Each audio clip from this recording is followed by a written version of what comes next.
today's topic of discussion is histology of endocrine system। सबसे पहले हम हार्मोन्स को देख लेते हैं। हार्मोन्स एक ऐसे बायोलॉजिकल सब्सटेंस जो कि स्पेसिफिक सेल से प्रोड्यूस होने के बाद ब्लड स्ट्रीम में आते हैं। ब्लड स्ट्रीम में पास करने के बाद एक स्पेसिफिक टारगेट सेल के ऊपर जाके काम करते हैं और इनका एक्शन प्रोलॉन्ग भी हो सकता है, शॉर्ट टर्म भी हो सकता है। तो हार्मोन की डेफिनेशन क्या होगी? तो बेसिकली आज हमें हार्मोन के ऊपर ही फ्लो चार्ट बनाना है। तो हार्मोन एक ऐसे बायोलॉजिकल सब्सटेंस वगैरह स्पेसिफिक टारगेट सेल के ऊपर जाके बाइंड करेंगे, वहाँ पे अपना एक्शन करेंगे। तो hormones are the biological substance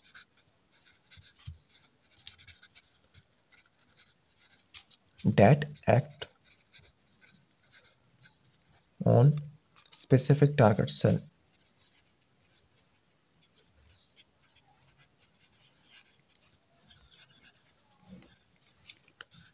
ऐसे बायोलॉजिकल सब्सटेंस जो कि स्पेसिफिक टारगेट सेल के ऊपर जाके बाइंड करेगा उसको बोलते हैं हार्मोन। तो हार्मोन के सबसे पहले हम देख लेते हैं बेसिक क्लासिफिकेशन। तो यहाँ पे हम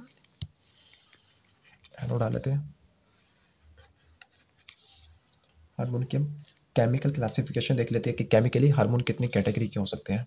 तो यहाँ पर केमिकल क्लासिफिकेशन लिख लेते हैं। केमिकल क्लासिफिकेशन,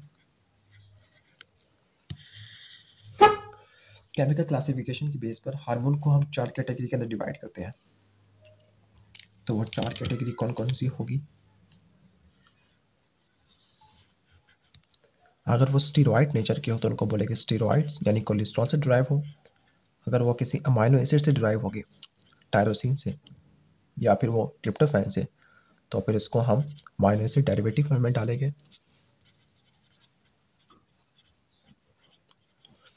अगर वो प्रोटीन पॉलीपेप्टाइड वैरायटी के हो तो उसको हम प्रोटीन कैटेगरी के अंदर डालेंगे। अगर वो एराकिडोनिक एसिड के डेरिवेटिव हो तो हम इसको इस कैटेगरी के अंदर डालेंगे, arachidonic acid derivative. Arachidonic acid eicosanoid है। स्टीरॉयड नेचर के हार्मोन कौन कौन सी है? इसकी एग्जांपल बेसिकली आपको जो पता होनी चाहिए वो होगी टेस्टोस्टेरोन, एस्ट्राडायोल, कोर्टिसोल। इस पर डिटेल वीडियो एक और भी बनी हुई है, उस वीडियो का लिंक इंशाल्लाह मैं डिस्क्रिप्शन में डाल दूंगा। वो है फिजियोलॉजी ऑफ एंडोक्राइन सिस्टम। तो यहाँ पर हम हिस्टोलॉजी देख लेते हैं ब्रीफ से। एस्ट्राडायोल, टेस्टोस्टेरोन ये एग्जाम्पल में आता है, इसके साथ cortisol. Cortisol amino acid derivative के अंदर एपिनेफ्रिन, नॉरएपिनेफ्रिन, नॉरएपिनेफ्रिन, डोपामिन, ये जो 3 हार्मोन होते हैं बेसिकली, ये 3 हार्मोन टायरोसिन से ड्राइव होते हैं, टायरोसिन से। और जो ट्रिप्टोफैन से ड्राइव होता है उसका नाम है serotonin, melatonin. Serotonin, melatonin. Protein variety का कौन से हार्मोन देखने को मिल सकते हैं? Insulin, growth hormone basically, oxytocin, ये भी इस कैटेगरी का आता है। एराकिडोनिक एसिड डेरिवेटिव हमें प्रोस्टाग्लैंडिन्स, इसके साथ साथ ल्यूकोट्राइन्स ये भी देखने को मिल सकते हैं। तो बेसिकली हमने एक एग्जांपल देख ली। तो ये थी हार्मोन की केमिकल क्लासिफिकेशन। हार्मोन 4 तरीकों के जरिए काम कर सकते हैं। इनके 4 मेथड ऑफ कम्युनिकेशन वो क्या क्या है? तो सबसे पहले हम देख लेते हैं 4 मेथड ऑफ कम्युनिकेशन के 4 तरीकों के जरिए ये अपना एक्शन कर सकते हैं, कम्युनिकेट कर सकते हैं।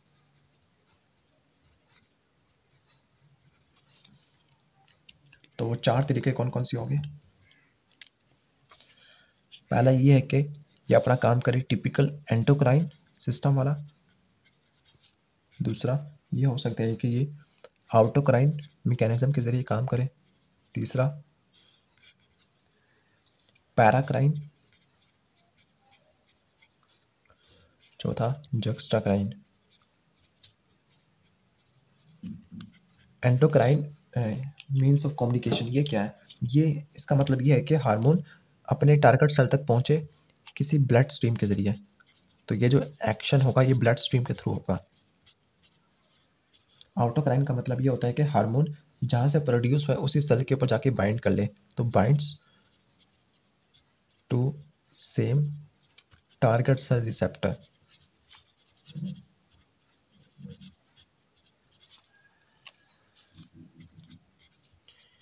पैराक्राइन का मतलब ये होता है कि एक सेल से प्रोड्यूस होने के बाद अपने एडजेसेंट एडजेसेंट नहीं बल्कि हम कह सकते हैं कि थोड़ा सा दूर नेबरिंग टारगेट सेल, अगर एडजेसेंट होगा तो वो जक्स्टाक्राइन होगा।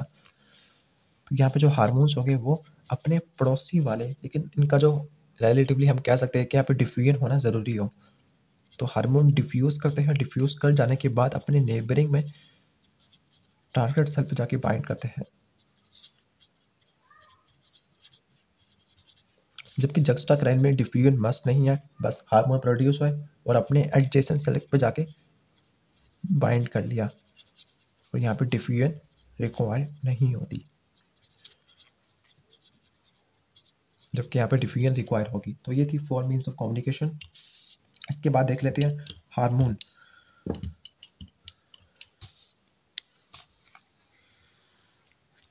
हार्मोन के रिसेप्टर्स।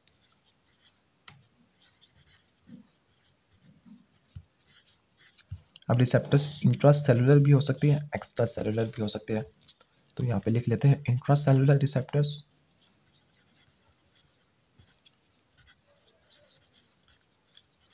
Extra cellular receptors. जो इंट्रासेलुलर रिसेप्टर्स है और एक्स्ट्रा सेलुलर रिसेप्टर्स, इनमें क्या डिफरेंस होगा?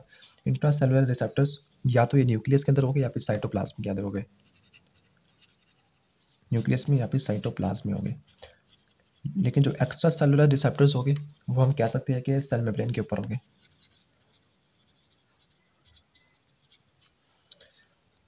ये रिसेप्टर्स फैट सॉल्युबल हार्मोन के लिए होते हैं, लिपोफिलिक हार्मोन के लिए, और ये जो एक्स्ट्रा सेलुलर रिसेप्टर्स है ये हाइड्रोफिलिक हार्मोन्स के लिए होते हैं, हाइड्रोफिलिक हार्मोन्स।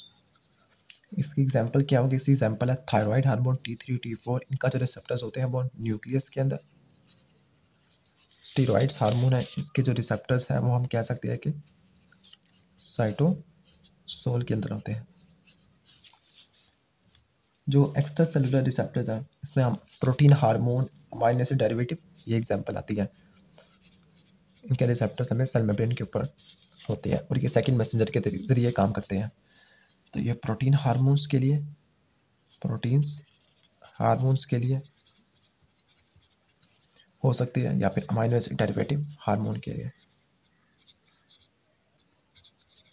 तो ये था हार्मोन के रिसेप्टर्स। अब लास्ट चीज़ ये रहेगी है कि जो एंडोक्राइन सेल्स होते हैं उनकी डिस्ट्रीब्यूशन क्या है।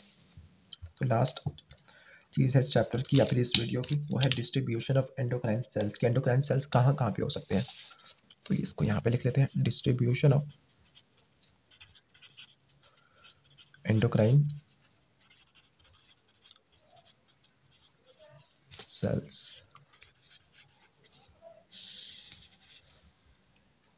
तो एंडोक्राइन सेल्स बेसिकली 3 जगहों पे हो सकते हैं और इसकी बेस पर हम इसको 3 कैटेगरी के अंदर डिवाइड करते हैं। एक कैटेगरी को हम बोलते हैं डिफ्यूज न्यूरो एंडोक्राइन सिस्टम, दूसरी कैटेगरी को हम बोलते हैं डिस्क्रीट एंडोक्राइन ग्लैंड्स,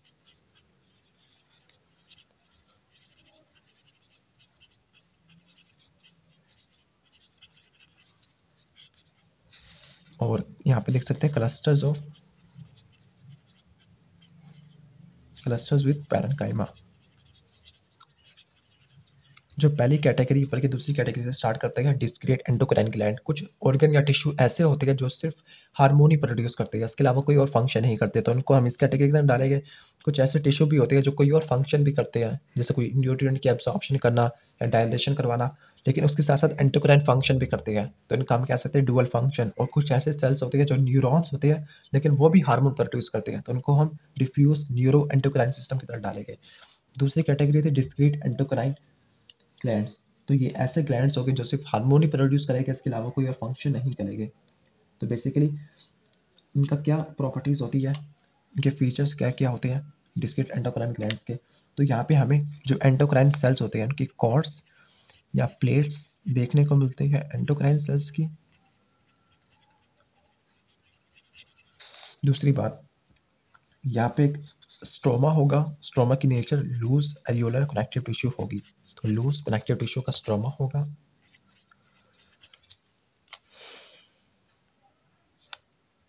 तीसरी बात, फेनेस्ट्रेटेड कैपिलरीज होगी कॉर्ड्स के दरमियान में।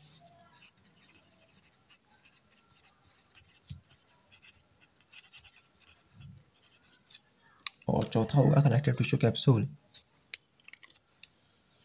कनेक्टिव टिश्यू कैप्सूल इसकी नेचर होगी dense irregular connective tissue, dense irregular connective tissue. Okay, जो क्लस्टर्स विद पैरेन्काइमा, इसकी एग्जांपल्स होगी आइलेट्स ऑफ लैंगरहैंस। जैसे आइलेट्स, जैसे पेनक्रियास में एक्सोक्राइन पोर्शन भी होता है, इसके साथ यहाँ पे एंडोक्राइन पोर्शन भी होता है, तो इसके अंदर एग्जांपल आएगी आइलेट्स ऑफ लैंगरहैंस की। इसके साथ हम कह सकते हैं कि जो टेस्टिस के इंटरस्टिशियल सेल्स होते हैं वो हार्मोन भी प्रोड्यूस करती है, इसके अलावा स्ट्रक्चरल सपोर्ट भी प्रोवाइड करते हैं। तो दूसरी एग्जांपल होगी interstitial cells of testis. Okay, diffuse neuro endocrine system, इसके अंदर जो ऐसे टारगेट टिश्यू या ऑर्गन होते हैं उनकी वो न्यूरॉन से रिसेंबल करते हैं, तो वो न्यूरॉन से रिसेंबल करते हैं। नॉर्मली ये स्टीरॉयड हार्मोन या न्यूरोट्रांसमीटर प्रोड्यूस करते हैं। इनके जो डेरिवेटिव है वो न्यूरल क्रेस्ट सेल्स, सॉरी ये न्यूरल क्रेस्ट सेल से ड्राइव होते हैं, तो इनका ओरिजिन क्या होगा, न्यूरल क्रेस्ट सेल्स। ये स्टीरॉयड हार्मोन प्रोड्यूस करते हैं या फिर इसको न्यूरोट्रांसमीटर के तौर पर रिलीज करते हैं। इसकी एग्जांपल क्या होगी, इसकी एग्जांपल जीआईटी में स्पेशलाइज्ड सेल्स होते हैं जिनके पास क्रोमैफिन साल्ट की एफिनिटी होती है, उनको बोलती है एंटीरोक्रोमैफिन सेल्स। और जीआईटी में सेल्स होते हैं उनकी क्रोमियम साल्ट्स के लिए एफिनिटी होती है।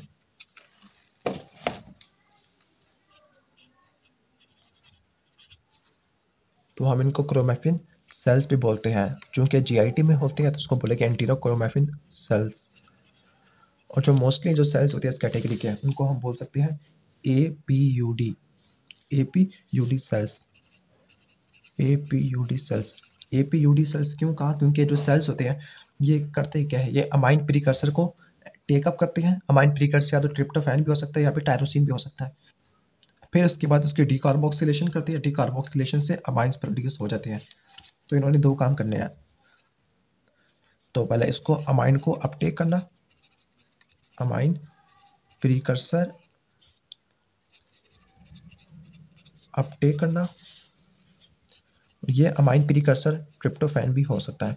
फिर अपटेक करने के बाद उसकी डीकार्बोक्सिलेशन कराना, डीकार्बोक्सिलेशन से वो अमाइन बन जाएगा, जिसकी वजह से हम इसको एपीयूडी सेल बोलते हैं, मतलब amine precursor Uptake and decarboxylation.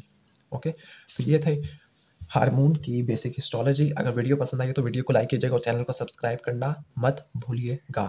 Thanks for watching this video.